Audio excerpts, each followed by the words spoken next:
Karnataka beet ನ್ಯೂಸ್ಗೆ ಸ್ವಾಗತ. ನಾನು ಜ್ಯೋತಿ. ಬಸ್ಗಾಗಿ ರಸ್ತೆ ತಡೆದು ಪ್ರತಿಭಟನೆ. ಯಾದಗಿರಿ ಜಿಲ್ಲೆಯ ಹುಣಸಗಿ ತಾಲೂಕಿನ ರಾಜನಕೋಳೂರು, ಗೆದ್ದಲಮರಿ, ಕಡದಾಳ ಸೇರಿದಂತೆ ಸುತ್ತಮುತ್ತಲಿನ ಗ್ರಾಮಗಳ ಗ್ರಾಮಸ್ಥರು ಹಾಗೂ ವಿದ್ಯಾರ್ಥಿಗಳು ಬಸ್ ಸೌಲಭ್ಯವನ್ನು ಕಲ್ಪಿಸುವಂತೆ ಒತ್ತಾಯಿಸಿ ರಾಜ್ಯ ಹೆದ್ದಾರಿಯನ್ನು ತಡೆದು ಪ್ರತಿಭಟನೆ ನಡೆಸಿದರು.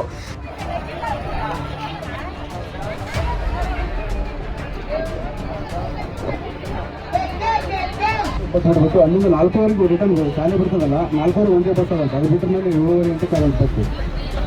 4 ಬಿಟ್ಟ ಮೇಲೆ ಒಂದು ಸಾಯಂಕಾಲ 5 ಗಂಟೆ.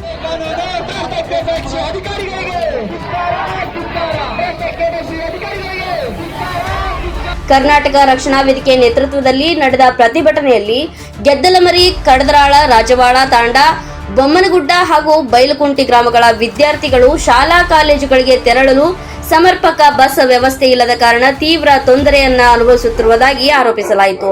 ಇನ್ನು ಈ ಕುರಿತು ಹಲವು ಬಾರಿ ಕಲ್ಯಾಣ ಕರ್ನಾಟಕ ರಸ್ತೆ ಸಾರಿಗೆ ನಿಗಮದ ಯಾದಗಿರಿ ವಿಭಾಗೀಯ ನಿಯಂತ್ರಣಾಧಿಕಾರಿಗಳಿಗೆ ಮನವಿಯನ್ನ ಸಲ್ಲಿಸಿದ್ದು, ದೂರವಾಣಿ ಮೂಲಕವೂ ಸಮಸ್ಯೆ ಪರಿಹರಿಸುವಂತೆ ವಿನಂತಿಸಿಕೊಂಡಿದ್ದರೂ ಕೂಡ ಯಾವುದೇ ಪ್ರಯೋಜನವಾಗಿಲ್ಲ ಎಂದು ಪ್ರತಿಭಟನಾಕಾರರು ಆಕ್ರೋಶವನ್ನ ವ್ಯಕ್ತಪಡಿಸಿದರು.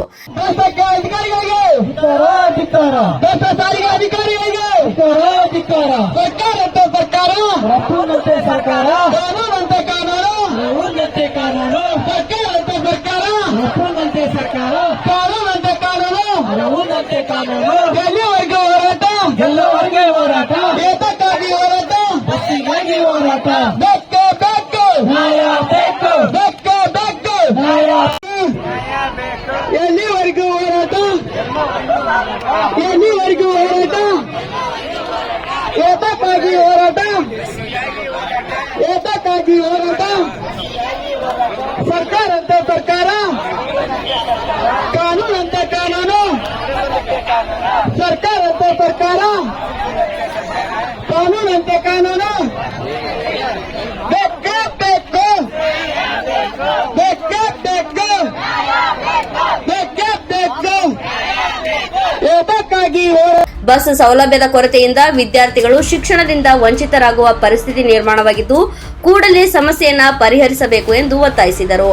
ಪ್ರತಿಭಟನಾಕಾರರು ಪ್ರತಿದಿನ ಹುಣಸಗಿಯಿಂದ ಶಾಲಾ ಕಾಲೇಜುಗಳಿಗೆ ತೆರಳುವ ವಿದ್ಯಾರ್ಥಿಗಳು ಹಾಗೂ ಶಿಕ್ಷಕರ ಅನುಕೂಲಕ್ಕಾಗಿ ಬೆಳಗ್ಗೆ 9 ಗಂಟೆಗೆ ಬಸ್ ಸಂಚಾರ ವ್ಯವಸ್ಥೆ ಕಲ್ಪಿಸಬೇಕು. ಅಲ್ಲದೆ ನಾರಾಯಣಪುರದಿಂದ ಸಂಜೆ 4:30 ಹಾಗೂ 5 ಗಂಟೆಗೆ 2 ಖಾಯಂ ಬಸ್ಗಳನ್ನು ಓಡಿಸಬೇಕು ಎಂದು ಆಗ್ರಹಿಸಿದರು.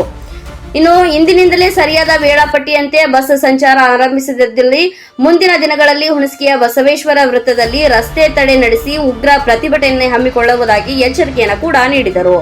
ಇನ್ನು ಪ್ರತಿಭಟನೆಯಲ್ಲಿ ಕರ್ನಾಟಕ ರಕ್ಷಣಾ ವೇದಿಕೆಯ ತಾಲೂಕು ಅಧ್ಯಕ್ಷ ರಮೇಶ ಬಿರಾದರ್, ತಾಲೂಕು ಗೌರವಾಧ್ಯಕ್ಷ ಶಿವರಾಜ ವಕ್ರಾಣಿ, ತಾಲೂಕು ಉಪಾಧ್ಯಕ್ಷ ದೇವರಾಜ ಪಾಟೀಲ್, ತಾಲೂಕು ಸಂಚಾಲಕ ಅಮರೇಶ್ ಅಗ್ನಿ, ವಾಲ್ಮೀಕಿ ನಾಯಕ ಸಂಘದ ತಾಲೂಕು ಅಧ್ಯಕ್ಷ ಬಸವನಗೌಡ ಪಾಟೀಲ್ ಸೇರಿದಂತೆ ಅನೇಕರು ಭಾಗವಹಿಸಿದ್ದರು.